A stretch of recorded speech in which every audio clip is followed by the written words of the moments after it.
最近嫲嫲成日都病，佢又覺得自己冇用，不如我哋多啲打電話俾佢，同埋探佢，鼓勵佢。神都常常提醒我哋，盼望係由佢而嚟，佢係我哋嘅力量，係我哋患難中隨時嘅幫助。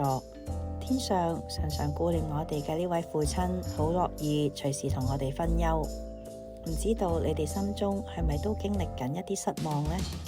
哥林多後書4章8節，我們四面受敵，卻不被困住；心裏作難，卻不致失望。腓立比書4章6、7節，應當一無掛慮，只要凡事藉着禱告、祈求和感謝，將你們所要的告訴神，神所賜出人意外嘅平安，必在基督耶穌裏保守你的心懷意念。求神攞走我哋裏面灰心失望，並加給我哋力量同埋盼望。